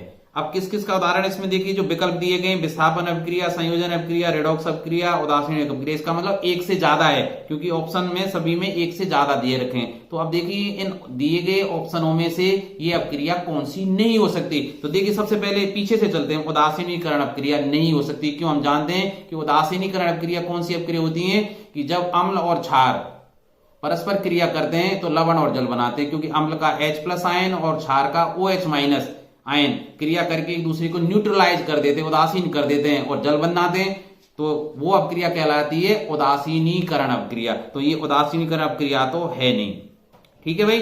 अब संयोजन अभिक्रिया भी नहीं है। क्यों नहीं है भाई, क्योंकि संयोजन अभिक्रिया में 2 या 2 से अधिक अभिकारक या क्रियाकारक या रिएक्टेंट परस्पर क्रिया करके एक उत्पाद बनाते हैं, एक प्रोडक्ट बनाते हैं। तो यहां प्रोडक्ट कितने हैं भाई, 2 हैं, इसलिए ये संयोजन अभिक्रिया भी नहीं है। इसका मतलब हमारे ऑप्शन 2 तो कैंसिल हो गए। अब देखते हैं क्या विस्थापन अभिक्रिया है, तो देखते हैं भाई क्या। अब यहां देखिए विस्थापन अभिक्रिया है कि नहीं, कि ऑक्सीजन ने देखिए N के साथ यहां हाइड्रोजन है और यहां ऑक्सीजन आ रहा है, तो ऑक्सीजन ने हाइड्रोजन को विस्थापित किया है, इसलिए ये विस्थापन अभिक्रिया है। अब ऑप्शन कौन सा रह गया, रेडॉक्स अभिक्रिया। अब देखते हैं रेडॉक्स अभिक्रिया है कि नहीं। देखिए यहां हाइड्रोजन नाइट्रोजन के साथ संयुक्त है और यहां ऑक्सीजन है, तो हाइड्रोजन निकल रही है और हाइड्रोजन का निकलना क्या कहलाता है, ऑक्सीकरण। तो इसमें NH3 का तो हो रहा है ऑक्सीकरण, ठीक है भाई। और O2 के साथ देखिए यहां हाइड्रोजन जुड़ रही है, इसलिए O2 का क्या हो रहा है, अपचयन। अर्थात एक ही अभिक्रिया में ऑक्सीकरण और अपचयन की दोनों क्रियाएं हो रही हैं, अर्थात साथ साथ हो रही हैं। अतः ये किस अभिक्रिया का उदाहरण है, रेडॉक्स अभिक्रिया का। इसका मतलब ये रेडॉक्स अभिक्रिया भी है, विस्थापन अभिक्रिया है। तो ऑप्शन फर्स्ट और थर्ड जिस विकल्प में उसको देखते हैं, फर्स्ट एंड थर्ड कहां है भाई, तो first and third option B में मिल गई हमें, तो B is the correct answer. तो देखिए एसर्शन, इस प्रश्न में देखिए एसर्शन ए क्या है, the reaction MnO2 + 4HCl MnCl2 + Cl2 + 2H2O is an example of redox reaction. ये कथन है भाई कि ये रेडॉक्स अभिक्रिया का एक उदाहरण है। अब देखते हैं रेडॉक्स अभिक्रिया का उदाहरण है या नहीं।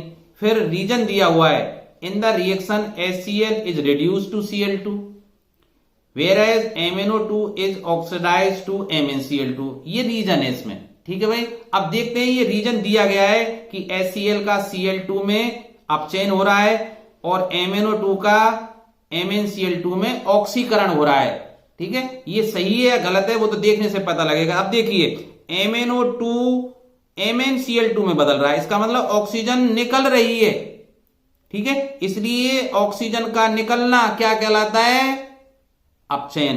तो MnO2 का क्या हो रहा है, अपचयन, ठीक है भाई। किसमें अपचयन हो रहा है, MnCl2 में, ध्यान रखना भाई। MnO2 का MnCl2 में अपचयन हो रहा है, इस तरह से लिखेंगे। अब देखिए 4HCl, इसमें से हाइड्रोजन निकल के क्लोरीन बन रही है, ठीक है भाई। तो HCl का क्या हो रहा है, ऑक्सीकरण।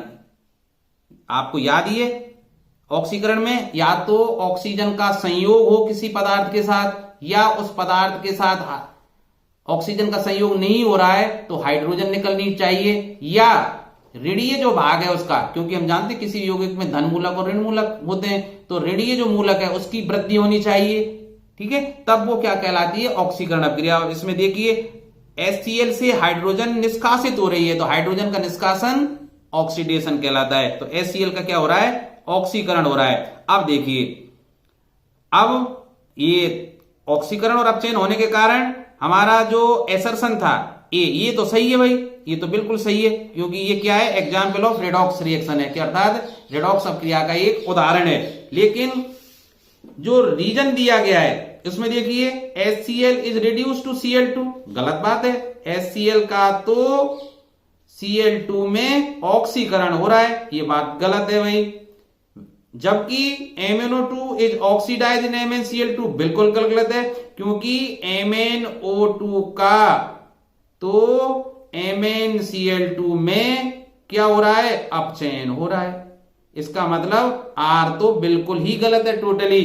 तो अब देखिए ऑप्शन पढ़ते हैं कि both A and R true, गलत है ये तो, क्योंकि A सही है R गलत है, ठीक है भाई। तो ऑप्शन ए हमारा गलत हो जाता है। Both A and R true, ये भी गलत है भाई, क्योंकि ऐसा तो हो ही नहीं सकता, क्योंकि ए और आर ट्रू हो। अब देखिए सी ऑप्शन क्या दिया है, ए इज ट्रू, बिल्कुल सही है, but R is false, C is correct answer, ठीक है भाई। अब डी को भी देख लेते हैं, कहीं इसमें कुछ गड़बड़ तो नहीं है। ए इज फॉल्स, यही गलत हो जाता है, क्योंकि ए तो हमारा सही था, बट आर इज ट्रू, तो ये गलत, ठीक है। तो option C is the correct answer. ऐसे प्रश्नों को हल करते समय आप ढंग से इनको देख लें, और देखने के बाद और मन में ढंग से देख लें किसका ऑक्सीकरण हो रहा है, किसका अपचयन हो रहा है। ध्यान रखना, ऑक्सीकरण और अपचयन के चक्कर में कभी कभी गलती हो जाती है कि प्रश्न में वो ऑक्सीकारक और अपचायक पूछ लेता है। तो इन चीजों को आप ध्यान से देख लें। आशा है मेरा ये प्रयास आपको पसंद आया होगा, और अगर पसंद आया है तो वीडियो को लाइक, और अपने जो मित्र हैं जो रीट लेवल 2 या अन्य ऐसी परीक्षाओं की तैयारी कर रहे हैं जिसमें विज्ञान एक विषय के रूप में है, और जिसमें रासायनिक अपक्रियाओं से संबंधित या ऑक्सीकरण अपचयन से संबंधित या उत्प्रेरक से संबंधित प्रश्न आते हैं, तो उनको शेयर कर दें। धन्यवाद, नमस्कार।